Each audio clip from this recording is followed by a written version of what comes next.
Saudara, topik daripada khotbah pagi hari ini adalah manusia jenis baru. Manusia jenis baru.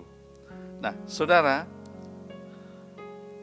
kita akan baca ayatnya 2 Korintus 5 ayatnya yang ke-17 dan 18. Saya akan baca ayatnya.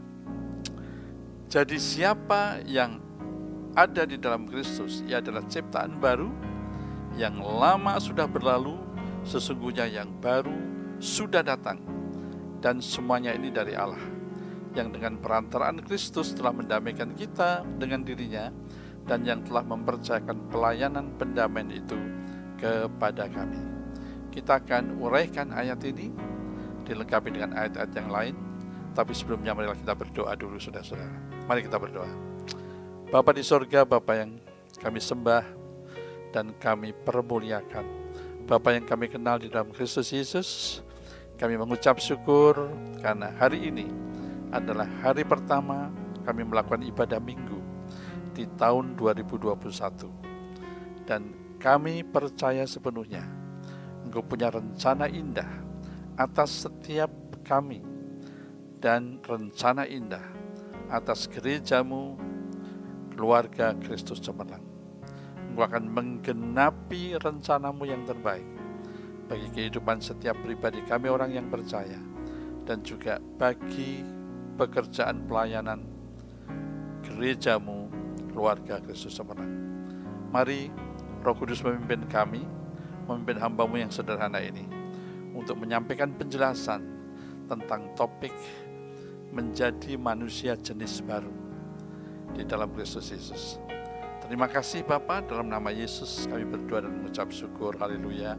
Amin. Amin. Saudara, tadi ayatnya di 2 Korintus 5 ayat 17. Jadi siapa yang ada di dalam Kristus, ya saudara dan saya, ya saudara, ia adalah ciptaan baru, yang lama sudah berlalu, sesungguhnya yang baru sudah datang.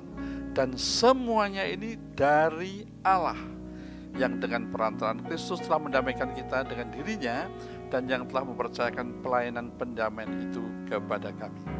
Saudara, menjadi ciptaan baru di dalam Kristus, kita adalah ciptaan baru. Itu di dalam bahasa aslinya menggunakan kata kainos. Kainos berarti jenis baru. Jadi ketika Tuhan menciptakan kita menjadi ciptaan baru, itu bukan berarti kehidupan lama kita dipoles, kehidupan lama kita diproses, kehidupan lama kita diperbaiki oleh Allah supaya menjadi baru. Tidak, saudara. Tapi sungguh-sungguh ketika kita percaya Yesus, manusia lama kita sudah berlalu. Artinya manusia lama kita sudah mati bersama dengan kematian Yesus. Dan kemudian manusia baru, manusia yang diciptakan baru, kita yang baru, bangkit, hidup bersama-sama dengan kebangkitan Kristus. Kita adalah manusia ciptaan baru, manusia jenis baru, yang tidak sama dengan manusia lama kita, dan juga tidak sama dengan manusia-manusia lain di luar Kristus di dunia ini. Sebagai manusia jenis baru, kita punya dua kehidupan, saudara. Yang pertama, kehidupan manusia kita itu ada di dalam jiwa kita. Dan yang kedua, kita punya kehidupan Kristus dengan kasih dan kuasanya di dalam kita. Kehidupan Kristus itu ada di dalam roh kita melalui Roh Kudus yang tinggal di dalam kita. Puji Tuhan, saudara-saudara. Itulah kita sebagai manusia jenis baru. Saudara, kalau manusia lama, ya, manusia daging, manusia lama adalah manusia yang dikuasai oleh dosa. Saudara, itu yang berotoritas atas hidupnya adalah jiwanya. Jiwa itu adalah pikirannya, hatinya, ya saudara, keinginannya, itulah yang mendominasi hidupnya. Dan masalahnya adalah kehidupan manusia lama adalah kehidupan yang punya natur dosa, keturunan Adam yang berdosa. Sehingga semua keturunan Adam yang berdosa punya status berdosa. Tetapi ketika kita percaya Yesus, terima Yesus, membuka hati, kemudian kita dibaptis, saudara, ya, apa yang terjadi? Garis keturunan Adam di dalam kita putus. Garis keturunan Adam, ya, yang mempengaruhi hidup kita sebagai keturunan Adam sudah putus. Kita tidak punya lagi hubungan dengan garis keturunan Adam yang berdosa. Tapi kita sudah lahir baru, menjadi ciptaan baru, menjadi manusia jenis baru yang disebut sebagai anak-anak Allah, kekasih-kekasih Allah, orang yang sudah dibenarkan, orang yang sudah dikuduskan, orang yang sudah berkenan di hadapan Allah. Oh, luar biasa, saudara. Ya, jadi itulah manusia jenis baru, yaitu kita orang-orang yang percaya Yesus menjadi manusia ciptaan baru. Ada juga yang berkata, saudara, di dalam Efesus 2 ayat ke-10, ini juga indah. Efesus 2 ayat 10 berkata, karena kita ini buatan Allah, ya, karena kita ini buatan Allah, diciptakan dalam Kristus Yesus untuk melakukan pekerjaan baik yang dipersiapkan Allah sebelumnya, yang mau supaya kita hidup di dalamnya. Di Efesus 2 ayat 10 tadi, kata-kata buatan Allah di dalam Kristus itu memakai kata poiema. Arti dari bahasa asli poiema adalah ciptaan teragung Allah. Jadi ternyata ciptaan teragung Allah itu bukan alam semesta yang indah ini, saudara, langit, bumi, bintang, bulan, laut, dan sebagainya. Tapi ternyata ciptaan Allah yang teragung adalah kita orang percaya. Jadi kita secara pribadi disebut sebagai manusia jenis baru, kainos. Tapi ketika kita sebagai kainos ini bersekutu bersama sebagai jemaat Tuhan, maka jemaat Tuhan disebut sebagai poiema. Artinya adalah ciptaan Tuhan yang teragung. Itulah gereja Tuhan, itulah jemaat Tuhan, kumpulan orang-orang percaya. Wow, puji Tuhan, saudara. Puji Tuhan. Ingat, manusia lama kita sudah berlalu, manusia lama kita sudah mati. Bambang Sungkono yang lama sudah mati. Yang ada sekarang di dalam Yesus adalah Bambang Sungkono, ciptaan baru, manusia jenis baru yang tidak sama dengan manusia yang lama. Dan manusia jenis baru ini punya satu keistimewaan, yaitu dia punya dua kehidupan. Yang pertama adalah kehidupannya sebagai manusia, itu ada di dalam jiwanya. Dan yang kedua ada kehidupan Kristus yang hidup di dalamnya, bersatu dengan Roh oleh Roh Kudus. Saya ulangi lagi, orang yang lahir baru disebut manusia jenis baru, punya dua jenis kehidupan. Yang pertama, kehidupan manusianya itu ada di dalam jiwanya. Tapi yang kedua, dia memiliki kehidupan Kristus. Dengan kasih dan kuasanya itu ada di dalam hidupnya, menyatu di dalam rohnya. Oh, puji Tuhan, saudara. Itulah sebabnya kita juga disebut sebagai manusia roh di dalam Yesus Kristus. Kita tidak lagi disebut sebagai manusia daging, kita tidak lagi disebut sebagai manusia yang berdosa, kita tidak disebut lagi sebagai manusia yang terkutuk, tapi kita disebut sebagai manusia roh, di mana roh Allah, roh Kristus tinggal di dalam kita. Nah, yang menjadi persoalan, saudara, karena tidak adanya pengertian atau pemahaman, ya saudara, sering ada orang Kristen yang percaya Yesus dan dibaptis. Dia menerima kehidupan baru di dalam Yesus. Tetapi dalam kehidupan sehari-hari, ya, cara berpikirnya setiap hari dalam hidupnya, dia tetap berpikir dengan mindset yang lama, dengan pola pikir yang lama, yaitu pola pikir agamawi. Yaitu dia masih merasa sebagai orang berdosa, dan dia ingin berusaha sekeras tenaga, sekuat tenaga, untuk berbuat baik, untuk melakukan amal ibadah, untuk mencoba taat kepada Allah, supaya berkenan di hadapan Allah. Saudara, ini mindset manusia lama. Ini mindset agamawi. Ini mindset perjanjian lama. Ingat, di dalam perjanjian baru, keselamatan itu anugerah. keselamatan itu diberikan cuma-cuma, bukan karena kebaikan kita, tapi karena kebaikan Yesus. Kita dibenarkan bukan oleh kebenaran kita, tapi oleh kebenaran Kristus. Kita dikuduskan bukan oleh ketaatan kita. Kita kudus bukan oleh ketaatan kita, tapi oleh ketaatan Kristus bagi kita. Itu sebabnya kita diselamatkan karena kasih karunia. Perbuatan baik adalah hasil dari keselamatan yang kita sudah terima. Perbuatan baik di dalam kasih karunia di dalam Kristus Yesus bukanlah usaha kita untuk selamat, usaha kita untuk berkenan, usaha kita untuk dikasihi, usaha kita untuk masuk surga. Tidak, saudara. Perbuatan baik adalah buah daripada keselamatan yang kita sudah terima dengan cuma-cuma di dalam Kristus Yesus. Karena manusia yang berdosa, yang diikat oleh kuasa dosa, diikat dengan keinginan daging, dikuasai oleh kuasa iblis si jahat, dia tidak akan mungkin bisa menyelamatkan dirinya sendiri. Itu sebabnya Yesus, firman Allah itu turun menjadi manusia. Dia mau menanggung dosa-dosa manusia, dia mau menanggung dosa-dosa dunia, mencurahkan darah, menyerahkan nyawanya agar manusia diselamatkan. Itulah ungkapan dari kasih karunia di dalam Kristus Yesus. Saudara, berikutnya ya adalah mengapa firman Tuhan meminta kita sebagai manusia jenis baru, sebagai manusia ciptaan baru, juga harus hidup dengan pola baru, harus hidup dengan cara yang baru, saudara, yaitu hidup oleh Roh dan dipimpin oleh Roh. Ingat, ketika kita menjadi manusia jenis baru, kita disebut sebagai manusia roh di dalam Kristus Yesus. Sebagai manusia roh, kita diminta untuk hidup oleh Roh dan dipimpin oleh Roh. Pertanyaannya, saudara, mengapa, saudara? Mengapa Allah meminta kita seperti itu? Saudara, yang pertama adalah ya,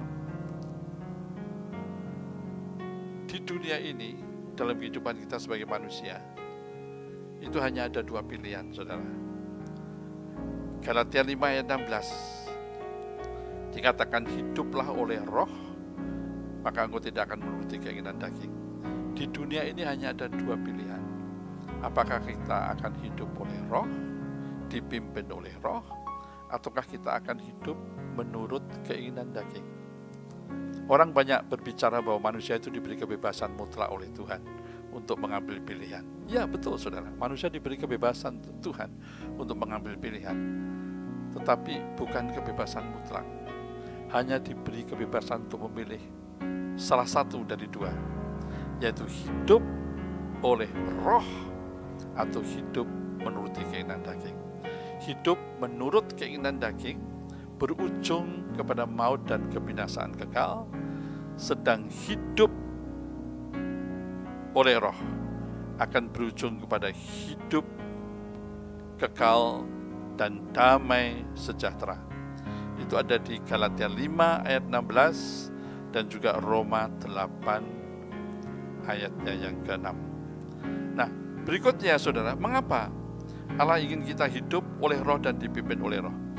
Karena Allah ingin anak-anaknya itu mengalami kemenangan dalam hidup ini, dalam menghadapi pergumulan apapun, saudara. Pergumulan apapun, ya saudara, Allah ingin kita mengalami kemenangan. Di dalam Yesus memang kita disebut lebih dari pemenang. Orang yang percaya Yesus disebut sebagai orang-orang yang lebih dari pemenang, saudara. Ya, tetapi Allah sungguh-sungguh ingin kita bukan hanya disebut sebagai orang yang menang atau lebih dari pemenang, tapi sungguh-sungguh mengalami kemenangan itu. Kenapa, saudara? Kita hidup oleh Roh dan dipimpin oleh Roh. Karena Roh Allah yang tinggal di dalam kita lebih besar daripada roh-roh apapun yang ada di dalam dunia ini. Kita mesti pahami itu, saudara.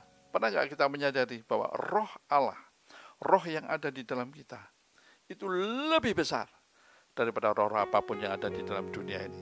Sudah bisa baca itu di 1 Yohanes 4 ayatnya yang keempat, saudara. Ya, Kita nggak usah baca, saudara, nanti saudara akan baca sendiri. Itu di 1 Yohanes 4 ayat yang keempat. Oh, haleluya. Berikutnya, kenapa kita disuruh hidup oleh Roh dan dipimpin oleh Roh? Karena hanya oleh Roh lah kita bisa mengalahkan keinginan daging. Saya ulangi lagi, hanya hidup oleh Roh saja kita bisa mengalahkan keinginan daging. Roma 8 ayat 9 dan ayat 13. Saudara, kalau kita bisa menang terhadap keinginan daging, kita bisa menang terhadap dosa, ya, kita bisa menang terhadap kuasa dosa, saudara, maka Yesus tidak perlu datang turun ke dunia untuk menyelamatkan kita.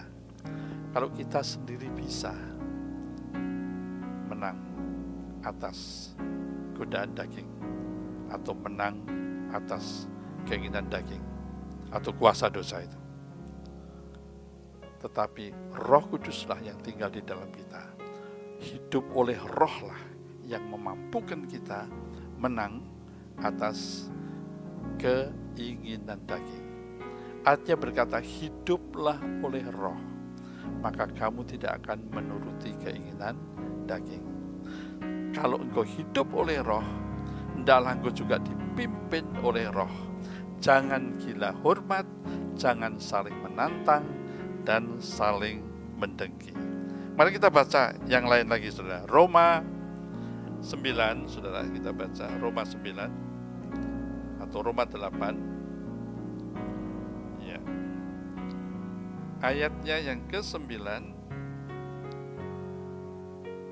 dan 13, ya. Roma 8 ayatnya yang ke-9 dan yang ke-13 saya akan bacakan. Haleluya. Tetapi kamu tidak hidup dalam daging, melainkan dalam Roh, jika memang Roh Allah diam di dalam kamu.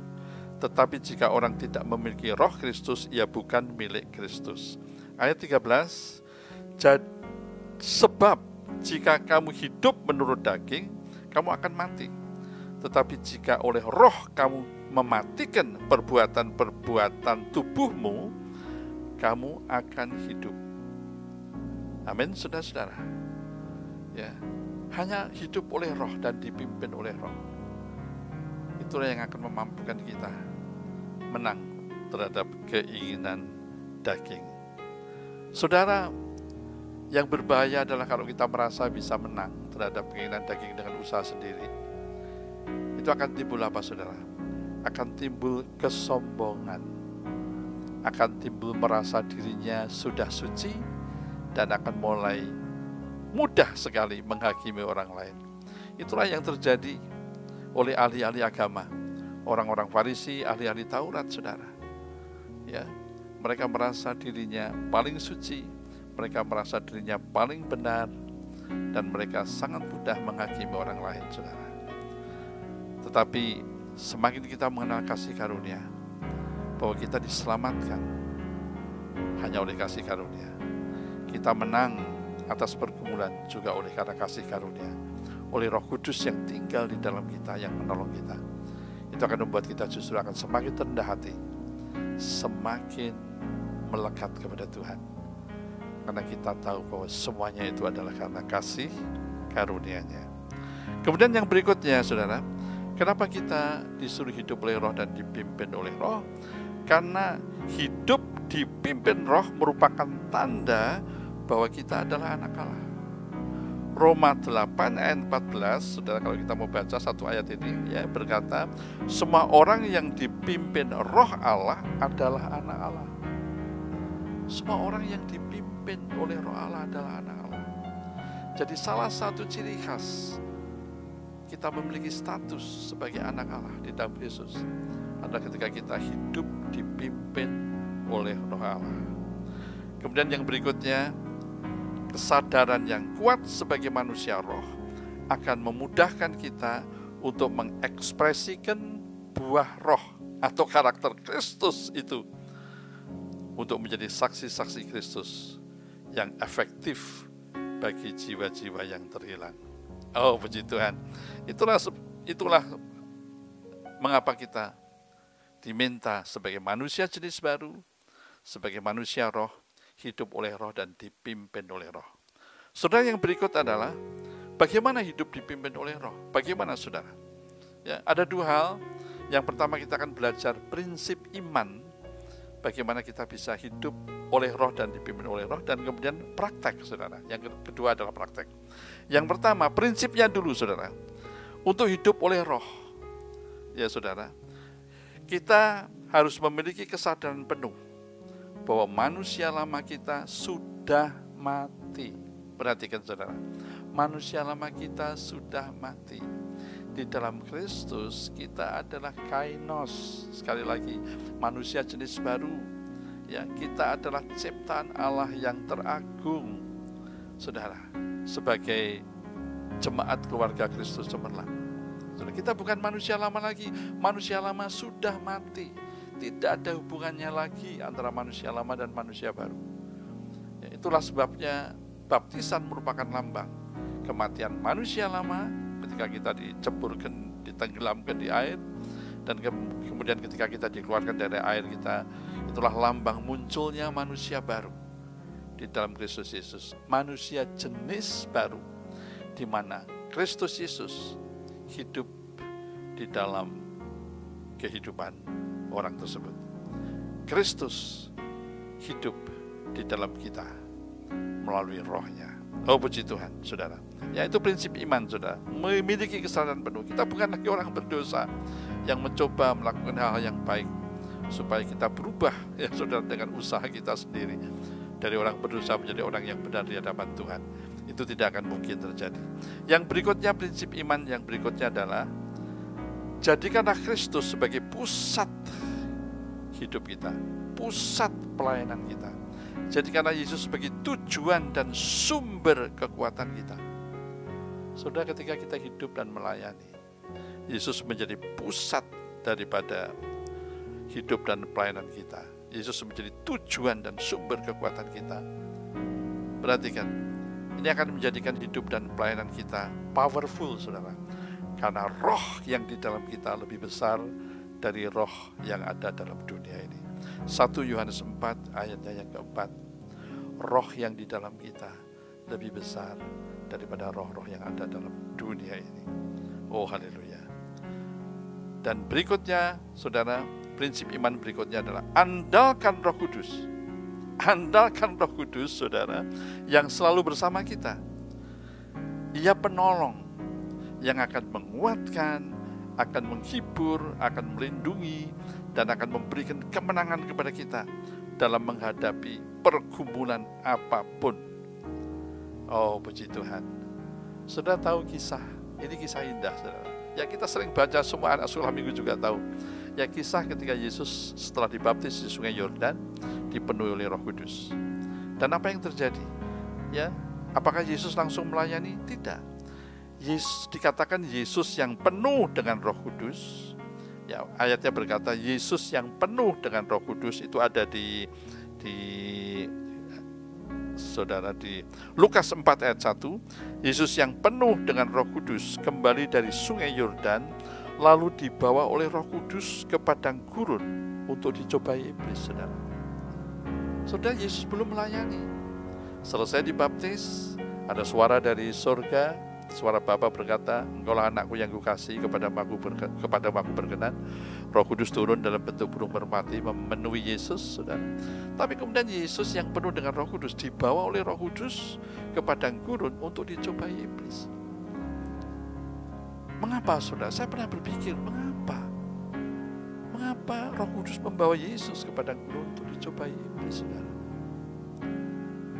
Akhirnya saya mendapatkan pencerahan, dan saya percaya ini satu pencerahan yang Tuhan berikan kepada saya luar biasa untuk menjadi berkat bagi kita semua. Sebetulnya peristiwa di padang gurun itu bukan peristiwa tentang Yesus, karena Yesus belum mulai melayani. Tapi peristiwa di padang gurun ada merupakan demonstrasi Roh Kudus, Roh penolong itu yang mendemonstrasikan pertolongannya kepada Yesus. Sudah tahu bahwa di padang gurun Yesus berpuasa 40 hari 40 malam.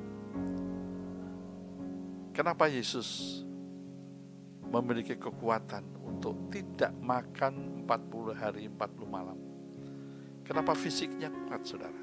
Sebagai manusia, karena Roh Kudus yang memberi kekuatan.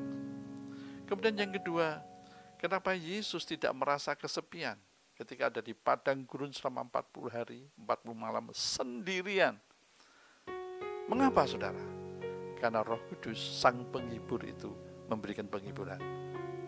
Yang ketiga, kenapa Roh Kudus, kenapa Yesus selama 40 hari 40 malam di padang gurun, ya, yang dia hidup bersama dengan binatang-binatang buas di sana.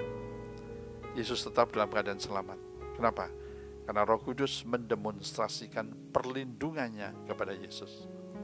Dan yang terakhir, dan mengapa ketika iblis datang dan 3 kali mencoba Yesus, Yesus bisa mampu berkata tidak, dan akhirnya mengusir iblis pergi, dan Yesus mengalami kemenangan. Karena Roh Kudus yang memberikan kemenangan itu, memberikan hikmat itu, dan akhirnya menjadi pemenang waktu dicobai oleh iblis. Itu adalah demonstrasi Roh Kudus kepada manusia Yesus dengan memberi kekuatan, memberi penghiburan, memberikan perlindungan, dan juga memberikan kemenangan. Roh Kudus yang di dalam kita harus kita andalkan dalam hidup ini, di dalam melayani Tuhan, saudara. Kenapa? Karena dia akan melakukan hal yang sama. Dia akan melindungi kita, dia akan memelihara kita, dia akan memberikan kekuatan kepada kita, dan dia akan memberikan kemenangan kepada kita. Haleluya. Yang terakhir, saudara. Baik, saudara, kita akan masuk dalam prakteknya, praktek nyata. Karena ada prinsip kita harus tahu, saudara. Karena kalau kita tahu prinsip, kita akan juga tahu bagaimana mempraktekannya. Kalau kita prinsipnya saja kita nggak tahu, maka kita nggak mungkin bisa mempraktekannya. Bahkan kadang-kadang orang yang tahu prinsipnya hanya dalam batas pengetahuan saja, dia akhirnya juga menjadikan itu hanya sebagai pengetahuan, saudara, dan tidak merubah hidupnya.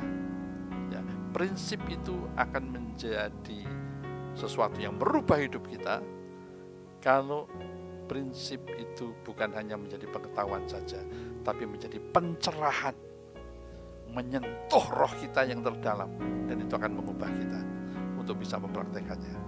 Oke, prakteknya adalah, saudara, praktek, saudara, ya, sebagai orang-orang yang sudah diperbarui oleh Tuhan, orang-orang yang diciptakan baru, sebagai manusia jenis baru, kita harus hidup dengan pola hidup baru, dipimpin roh dan juga hidup oleh roh. Prakteknya yang pertama adalah pikirkanlah selalu perkara yang di atas. Ya, saudara, pikirkanlah selalu hal-hal yang berasal dari Roh Kudus. Jangan saudara dan saya fokus kepada hal-hal yang ada di dalam dunia ini. Apapun, ya, situasi dunia, keadaan dunia, dan segala macam carut-marut yang ada dalam dunia ini, jangan kita fokus memikirkan itu, saudara. Kita pasti menghadapi itu karena kita ada di dalam dunia. Tapi Tuhan ingin kita mengarahkan pikiran kita kepada perkara-perkara yang di atas, perkara-perkara yang dikatakan oleh firman Tuhan, ya, melalui pertolongan Roh Kudus. Kita akan mendapatkan pencerahan tentang hal itu. Firman Tuhan berkata, ya, Kolose 3 ayat 2 kan berkata, pikirkanlah perkara yang di atas dan bukan yang di bumi. Saudara, mari kita baca. Jadi ayat ini perlu dibaca, saudara, ya. Kolose 3 ayatnya yang ke, haleluya, Kolose 3 ayatnya yang kedua, saudara. Saya akan bacakan. Kolose 3 ayatnya yang kedua berkata, pikirkanlah perkara yang di atas, bukan yang di bumi. Pikirkanlah perkara yang di atas, bukan yang di bumi. Saudara, kalau kita melihat ke atas, pasti kita nggak bisa melihat ke bawah. Atau kalau kita fokus melihat ke bawah, pasti kita nggak bisa melihat ke atas. Kecuali kita sakit juling dengan keparahan yang sangat tinggi, saudara. Ya, kita ngelihat ke atas, tapi sebenarnya ngelihat ke bawah, atau ngelihat ke bawah, tapi sebenarnya ngelihat ke atas.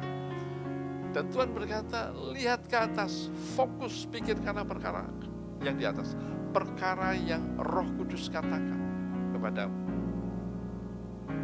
melalui firman Tuhan, melalui pewahyuan yang kau terima lewat pencerahan dari Roh Kudus. Pikirkanlah perkara yang di atas, bukan yang di bumi.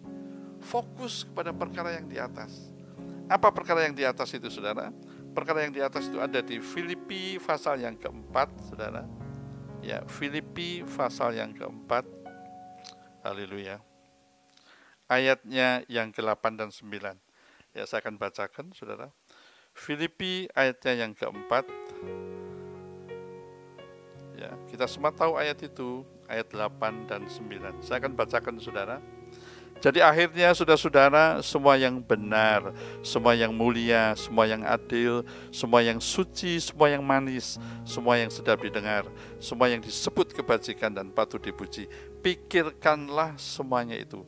Dan apa yang telah kamu pelajari, dan apa yang telah kamu terima, dan apa yang telah kamu dengar, dan apa yang telah kamu lihat padaku, lakukanlah itu. Maka Allah sumber damai sejahtera akan menyertai kamu. Amin, saudara-saudara. Ingat hidup kita, ya saya sering katakan, tidak dipelihara oleh dunia ini. Kita juga tidak dilindungi oleh sistem keamanan di dunia. Kita lebih lagi, saudara. Kita dipelihara oleh sistem ekonomi surga, dan kita dilindungi oleh sistem keamanan yang dari surga. Karena kita adalah warga negara surga. Kita adalah warga surga, selain kita warga Indonesia. Kita warga surga yang sedang ada di bumi. Karena tugas surgawi. Itu sebabnya Allah Bapa kita memelihara kita, dan Allah Bapa kita juga menjaga kita. Nah, pikirkanlah perkara yang di atas. Pikirkanlah perkara yang di atas. Jangan fokus kepada perkara yang ada di bumi. Itu praktek yang pertama. Praktek yang kedua, saudara. Kalau godaan datang, saudara, atau pikiran daging datang untuk berbuat dosa, saudara, jangan coba atasi sendiri, saudara. Ya, saudara, jangan coba atasi sendiri. Jangan mencoba bergumul sendiri. Jangan mencoba menghadapinya sendiri. Jangan meresponi dan berdialog dengan godaan itu. Jangan, saudara. Ketika godaan itu datang, bersikaplah sebagai orang yang sudah mati bagi dosa. Jangan meresponi sama sekali, dan bersembunyilah di balik kuasa Roh Kudus, dan serahkanlah kepada Roh Kudus untuk menanganinya. Amin, saudara. Ya, amin, saudara. Ya. Oh, haleluya. Roma 8 ayat 9 dan 13. Ini kita baca karena ini penting. Roma 8, saudara, ayatnya yang Roma 8 ayatnya yang ke-9 dan 13 saya akan bacakan. Haleluya. Ayat yang ke-9, tetapi kamu tidak hidup dalam daging. Nah, perhatikan. Tapi kamu tidak hidup dalam daging, melainkan dalam roh. R besar, Roh Kudus. Jika memang roh Allah diam di dalam kamu. Tetapi jika orang tidak memiliki roh Kristus, ia bukan milik Kristus. Ayat 13, saudara. Ayat 13. Sebab jika kamu hidup menurut daging, kamu akan mati. Tetapi jika oleh roh, perhatikan, tapi jika oleh roh kamu mematikan perbuatan-perbuatan tubuhmu, kamu akan hidup. Haleluya. Saudara, hanya hidup oleh roh. Rohlah yang akan memampukan kita untuk tidak terpengaruh oleh keinginan daging. Jangan merespon, jangan bergumul sendiri, jangan mencoba mengalahkan godaan itu, dan jangan berdialog, saudara. Ya, posisikan diri saudara mati terhadap dosa. Berdiam diri, jangan meresponi, kemudian berlindung di balik kasih dan kuasa Roh Kudus, dan mohon Roh Kudus untuk menanganinya. Amin, saudara. Dan yang terakhir, saudara, yang terakhir, ya itu kan tadi praktek, saudara, praktek ya. Dan yang terakhir saya tuliskan di sini, saudara, kemudian lakukanlah yang sebaliknya. Jadi saudara tidak meresponi godaan daging, Sudah tidak berusaha berdialog, saya tadi bilang, sudah tidak berusaha untuk mengatasinya sendiri. Sudah bersikap diam seperti orang mati, saudara, karena engkau sudah mati bagi dosa. Berlindunglah di balik kasih dan kuasa Roh Kudus dan minta Roh Kudus untuk menanganinya. Dan kemudian lakukanlah yang sebaliknya. Apa itu? Mengucaplah syukur kepada Allah. Perkatakan janji-janjinya yang indah dalam Alkitab. Oh, perkatakan firman Tuhannya yang adalah ya dan amin. Nyanyikanlah pujian baginya, bagaimana dia mengasihi saudara dan mengasihi saya, bagaimana kasihnya lebih dalam dari lautan, lebih luas dari samudra, lebih tinggi dari langit, melampaui apapun, saudara. Karena kasihnya adalah Allah itu sendiri. Allah memberikan dirinya. Allah memberikan kasihnya adalah Allah memberikan dirinya sendiri kepada kita. Itu sebabnya lebih dalam dari lautan, lebih luas dari samudra, dan lebih tinggi dari langit, bahkan melampaui segala pengetahuan. Karena kasih yang diberikan adalah sebesar dirinya sendiri. Nah, kalau saya mau kasih contoh yang jelas, ya misalnya seorang suami, saudara, seorang suami ya yang sudah punya istri dan anak, kemudian karena tugas keluar kota, kemudian dia tergoda oleh seorang gadis yang cantik, yang memang berusaha untuk mendekati si bapak ini, saudara, ya. Dan kebetulan orangnya cantik, dia datang menggoda. Apa yang dilakukan oleh bapak ini? Saya ulangi lagi, jangan bergumul, jangan meresponi godaan itu, saudara. Berdiam saja dan lakukanlah yang sebaliknya. Berlindung kepada Roh Kudus, minta Roh Kudus menangani, dan kemudian lakukan yang lain, yang sebaliknya, yaitu mengucap syukur kepada Allah. Mulailah mengucap syukur karena engkau punya istri yang baik. Mengucap syukur karena engkau punya anak-anak yang sehat. Mengucap syukur karena engkau punya keluarga yang sangat diberkati. Oh, mengucap syukurlah karena engkau punya keluarga yang berbahagia. Mengucap syukurlah untuk anugerah Tuhan di dalam kehidupanmu sebagai seorang suami dan sebagai seorang kepala rumah tangga. Terus puji Tuhan karena kebaikannya. Kalau itu yang terjadi, saudara, kalau itu yang terjadi, sebagai manusia jenis baru, hidup oleh Roh dan dipimpin oleh Roh, engkau mengetahui siapa yang hidup di dalammu. Kristus hidup di dalammu melalui Roh Kudus. Maka kita, saudara dan saya, keluarga Kristus Semelang, akan menghadapi dan melalui tahun 2021 dengan kemenangan demi kemenangan, dengan sorak-sorai, dan nama Tuhan dipermuliakan. Biarlah ini menjadi berkat bagi saudara.